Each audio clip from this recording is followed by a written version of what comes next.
Abdullah bhai കിതർ Gaya? കിതറോ Gaya. കുറച്ച് പഞ്ചസാര. ഒരു പൊറോട്ട വാങ്ങിച്ചിട്ട് 1 കിലോ പഞ്ചാര അകത്താക്കാനുള്ള പരിപാടിയാണല്ലേ. കറി വാങ്ങാത്തവർക്ക് ഇച്ചിരി പഞ്ചാര ഫ്രീ എന്നുള്ള നേരാ എന്ന് വെച്ച് ഇങ്ങനെ കുത്തിക്കയറ്റാമോ? വേണ്ട, പഞ്ചസാര വേണ്ട. ആ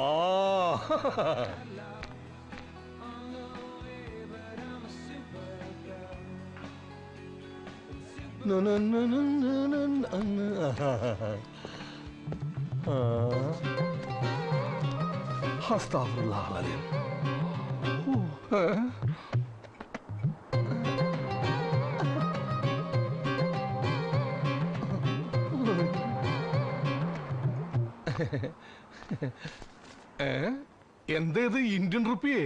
ദർഹം തീർന്നു. നിങ്ങൾ മലയാളിയല്ലേ, നാട്ടിലേക്ക് ഇന്ത്യൻ ഉറുപ്പി അയക്കാലോ. തരികിട കാണിക്കരുത്, മര്യാദക്ക് ദർഹം കൊടുക്ക്. ദർഹം ഇല്ല സുഹൃത്തെ. ഇല്ലെങ്കിൽ അത് കഴിക്കുന്നതിന് മുമ്പ് പറയണമായിരുന്നു. ഈ ഇന്ത്യൻ റുപ്പിയക്ക് വേണ്ടി ഞാൻ ദുബായിൽ ഒന്ന് കച്ചവടം നടത്തണോ? ഈ ഇന്ത്യൻ റുപ്പി ഉണ്ടല്ല, ഇന്ത്യയിലെ ഒറ്റ വിമാനത്താവളത്തിൽ പോലും എടുക്കൂല. അത്രക്ക് വില ഒരു സാധനം ഇതേ പിടിച്ചേ. എന്താ പ്രശ്നം? വയറിറച്ച ആഹാരം കഴിച്ചിട്ട് ഇന്ത്യൻ റുപ്പി ഉള്ളത്രേ. സാരില്ല, കാശ് ഞാൻ മാറ്റി തരാം. ഇത് ഞാൻ നോക്കിക്കോളാം. നീ പ്ലേറ്റ് ഒക്കെ പോയിട്ട് എടുത്തു വെക്കാൻ നോക്ക്. ആ ടേബിളിലെ. വലിയ ഉപകാരം. നിങ്ങൾ മലയാളി ആയത് നന്നായി. നോമ്പ് കഴിഞ്ഞപ്പം പള്ളിയിലെ ഭക്ഷണം ഇല്ലാണ്ടായല്ലേ? പള്ളിയിൽ വരുന്നത് നിസ്കരിക്കാനല്ലാന്ന് മനസ്സിലായി. നാട്ടിലെ അമ്പലത്തിലൊക്കെ പോകാറുണ്ടോ? ഞങ്ങളെ നാട്ടിൽ പള്ളി അമ്പലമൊന്നും ഇല്ലാത്തത് കൊണ്ട് ദൈവമായിട്ട് നേരിട്ട് പരിചയപ്പെടാൻ പറ്റിയിട്ടില്ല. പരിചയപ്പെടാത്ത ആൾക്കാരായിരിക്കും ചിലപ്പോ മൂപ്പർക്ക് കൂടുതൽ ഇഷ്ടം. എപ്പോഴും വിളിച്ച് ശല്യപ്പെടുത്തൂല്ലോ. മൂപ്പരുടെ ഇഷ്ടത്തെ പറ്റി ഞാനങ്ങനെ ആലോചിക്കാറില്ല. അല്ല, പണിയൊന്നും ആയില്ലേ? ഇല്ല. എന്ത് പണിയാ അറിയാ? ചായക്കട നടത്തി പരിചയമുണ്ട് നാട്ടില്. ആണോ? ഇവിടെ 2 ആൾക്കാർ ലീവിന് പോയിട്ടുണ്ട്. ഒരുത്തൻ തിരിച്ചു വരുന്ന കാര്യം സംശയ.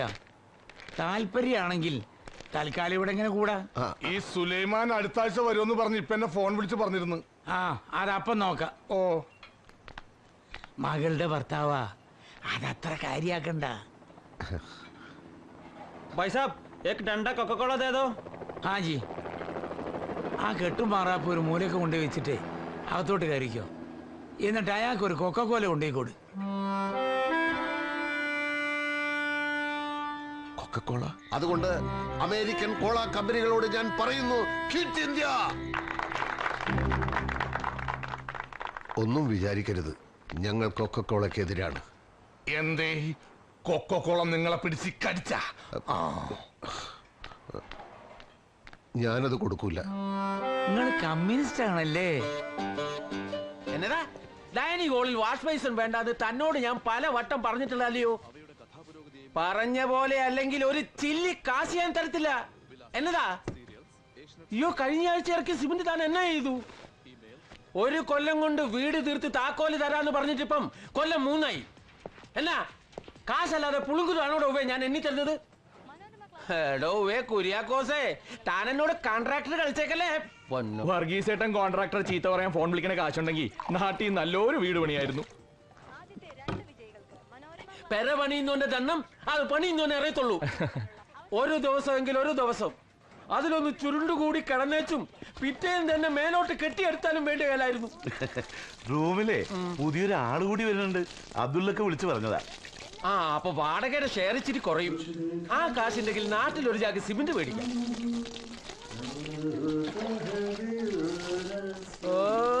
കുളിമുറി കയറി ഇതുപോലെ പള്ളി നീരാട്ട് നടത്തിയ ആ കാശ് അങ്ങ് പോയി കിട്ടും. ഒരു 100 ലിറ്റർ വെള്ളം വേണം ഈ പൂവാലിന് കുളിക്കാൻ. മതിയാക്കടാ. എന്റെ വർഗീസേ, ജലദോഷം കാരണം ഞാനിന്ന് കുളിച്ചിട്ടില്ല. അതും കൂടി ചേർത്ത് സിബീഷ് കുളിച്ചോട്ടെ. ഒന്നിച്ച് താമസിക്കുമ്പോ ഇങ്ങനെ എച്ചിക്കണക്ക് പറയരുത്. ഇവന്റെ കാര്യത്തില വിട്ടേള വർഗീസേ. എല്ലാരും എത്തിയോ? എത്തി. എല്ലാം ടിവിയുടെ മുന്നിലാ. എലക്ഷൻ നാട്ടിലാണെങ്കിലും അതിന്റെ പൊരിച്ചില് മുഴുവൻ ഇവിടെ. ഏത് തെണ്ടി ഭരിച്ചാലും സിമന്റിനും കമ്പിക്കും വില ഉറക്കത്തില്ല. പിന്നെ നമുക്കെന്നതാ?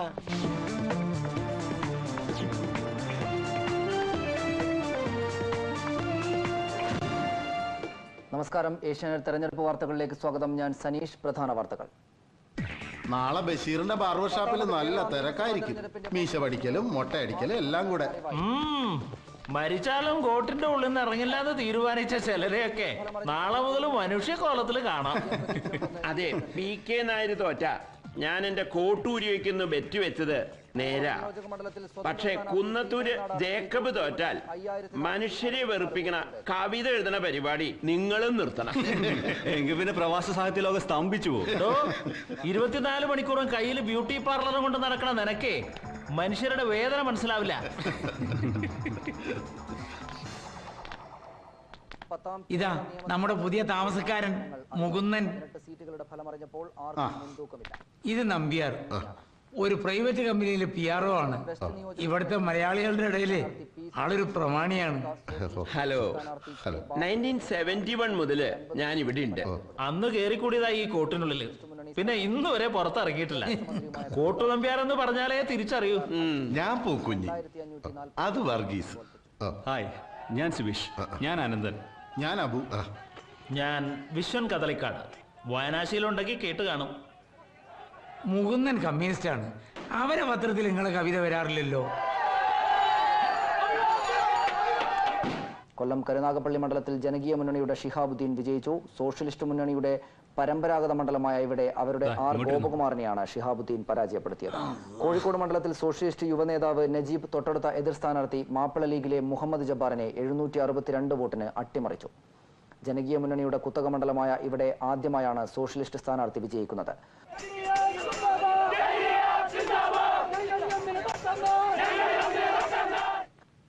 ഇപ്പോൾ കിട്ടിയത് ചെമ്മണ്ണൂർ നിയോജക മണ്ഡലത്തിൽ സോഷ്യലിസ്റ്റ് സ്ഥാനാർത്ഥിയായ PP കരുണൻ തൊട്ടടുത്ത സ്ഥാനാർത്ഥിയായ സുധാകരനെ 7304 വോട്ടിന് പരാജയപ്പെട്ടു. പരമ്പരാഗത മണ്ഡലമായ ചെമ്മണ്ണൂരിൽ ആദ്യമായാണ് കരുണൻ മത്സരിച്ചത്. ഞങ്ങളുടെ നിയോജകമണ്ഡല ഞങ്ങൾ ഒന്നിച്ച് പ്രവർത്തിച്ചിരുന്നത്. 140, ഫലം പ്രഖ്യാപിച്ചത് 20. സോഷ്യലിസ്റ്റ് മുന്നണി ഭൂരിപക്ഷം വല്ലാതെ കുറഞ്ഞു.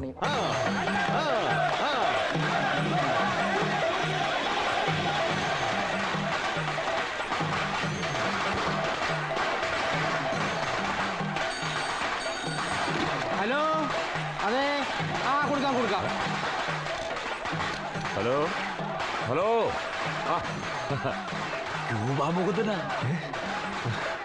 ലാൽ സലാം സഖാവേ. ജയിച്ച വിവരം TV കണ്ടു. ഭൂരിപക്ഷം വല്ലാതെ കുറഞ്ഞു പോയല്ലോ. പിന്നെ മണ്ഡലത്തിൽ നടപ്പാക്കേണ്ട കാര്യങ്ങളുടെ ഒരു മുൻഗണനാ ലിസ്റ്റ് ഞാൻ സെക്രട്ടറിക്ക് അയച്ചു കൊടുത്തിട്ടുണ്ട്. TV ചാനൽ, പത്രം എന്നൊക്കെ പറഞ്ഞുള്ള കറക്കം ഇനി വേണ്ട. നിയമസഭ ഇല്ലാത്തപ്പോ ചെമ്മണ്ണൂരിൽ തന്നെ ഉണ്ടാവണം. ഇവിടത്തെ കാര്യങ്ങൾ ഞാനും സഖാക്കളും കൂടി ചെയ്തോളാം. സഖാവ് അതേക്കുറിച്ച് ആലോചിച്ച് വിഷമിക്കണ്ട. പിന്നെ പോയ കാര്യം ഓർമ്മയുണ്ടല്ലോ, ആ ബാങ്കിലെ മാനേജറെ ഇടയ്ക്ക് വിളിച്ച് ശല്യപ്പെടുത്തുന്നുണ്ട്. കിട്ടിയ കാശ് തോന്നിയ പോലെ ചെലവാക്കാതെ ആ ബാങ്കിലെ കടം കുറെ കൂടി വേഗത്തിൽ അടച്ചു തീർക്കാൻ നോക്ക്. കിട്ടുന്ന കാശിന്റെ തോന്നിയ പോലെ ചെലവാക്കുന്നതിന്റെ കാര്യം ഞാനിപ്പോ പറയുന്നില്ല. എന്റെ കാർഡ് തീരാറായി. എല്ലാ സഖാക്കളോടും എന്റെ അന്വേഷണം പറയൂ. ശരി.